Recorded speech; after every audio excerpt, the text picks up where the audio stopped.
سلامونه نیکې هیلې په دې هیله چې ټول روغ او جوړ اوسېږئ. عبدالوکیل اشرتي مشال به د کرکټ بورډ بودیجه په شرابو مصرفوله. د مطلب شروع کېدو څخه مخکې زموږ د یوټیوب چینل پښتو ټاپ ټي وي در سره سبسکرایب ورسره خوا کې د ګونګړي نشان ووهئ.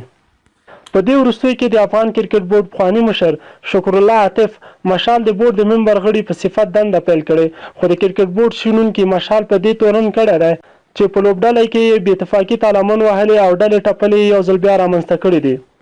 د افغانستان ملي لوبډلې په تیر نړیوال جام کې په پرله پسې توګه خپلې ټولې لوبې وبایللې چې په کور دننه یې د کرکټ چارو شنونکي اندېښمن کړي دي. د دوی پر وینا د ماتو یوازینی علت په لوبډله کې د بې اتفاقي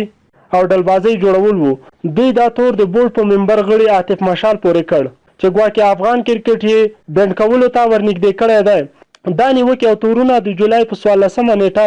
د شمشاد تلویزیون د تاوده بحثونو په یو ژوندۍ خپرونه کې د کرکټ چارو شنونکی سرتاج شاهدزی، عبدالوکیل اشرتي او ولي میناناک د کرکټ بورډ په غړو وکړ. د دوی له ډلې سرتاج شاهدزی په خپلو خبرو کې وویل د افغانستان کرکټ بورډ یو ځل بیا د بورډ پخواني مشر عاطف مشال محاصره کړی. هغه په مشال تور پورې کړ چې وخت ناوخت له پخوانیو تجربه ناکو لوبغاړو سره ناستې پاستې لري او په خپله خوښه له بورډ څوک رخصتوي او څوک ورته راولي چې دا یې له خپلې دندې او صلاحیت څخه پورته خبره ده. د دوی له ډلې په دې بحث عبدالوکیل اشرتي وویل عاطف مشال له عزیز الله فضلي وړاندې د افغانستان د کرکټ بورډ عمومي رئیس په توګه راغلی و چې د همدې مشال پر وخت د افغانستان کرکټ بورډ اداره او ملي لوبډله د تباهۍ په لور وخوځېده چې نن ورځ یې ټول ملت ثمره ګوري. اشرتي وړاندې وویل د عاطف مشال د ریاست پر مهال په ملي لوبډله کې بې اتفاقي ډلهبازي د لوبغاړو ترمنځ دې ته ورته نورې ستونزې هم ایجاد شوي دي. دغه راز یې افغان کرکټ بورډ د سیاست ښکار کړ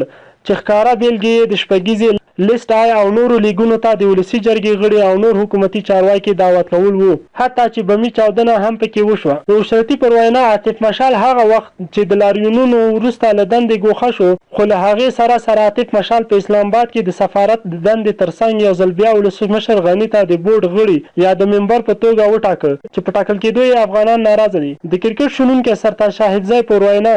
مشال دا مهال په کرکټ بورډ کې په زیاته اندازه واک لري، نوموړی ډېر برلاسی دی چې د اجرایه رئیس او د بورډ د مشر په شتون کې خپله تصمیمونه نیسي او هم د هغوی پر ځای پریکړې کوي چې دا یې ښه کار نه دی. عبدالوکیل اشرتي په دې بحث کې وړاندې وویل عاطف مشال د بورډ په ارزښتونو لوبې وکړې او هغه وخت هم د ریاست لپاره د عاطف مشال په راتګ سره په لومړي ځل د بورډ 32 تنه غړو بایکاټ وکړ چې دا یې ښکاره کمزوري مدیریت و، خو بیا هم د بورډ ممبر غړي ټاکل شوي دي. اشرتي پر مشال دا تور هم پورې کړ چې د لوبډلې سره به په بهرنیو هیوادونو کې د بورډ پر بودیجې شراب او نوشابې څښلې. دغه راز یې د ارګ مهمو غړو ته هم له بودیجې څخه اندازه پیسې ورکولې. هغه وړاندې وایي د مشال په وخت کې 15 داسې دوسیې هم آی سی سی کرکټ بورډ ته رالېږلي چې د مشال په ګډون پکې ډېرې نور غړي د افغان غوره لیګ یا د آی پی ایل سالیو په فساد تورن دي چې ګواکې ډېرې پیسې جیبونو ته تللي دي. دغه راز کرکټ بل مخکښ شنونکی ولي میناناک چې په دې وروستیو کې د کرکټ بورډ اجرایه ریاست بس لپاره یې ازموینه هم ورکړې وه، وویل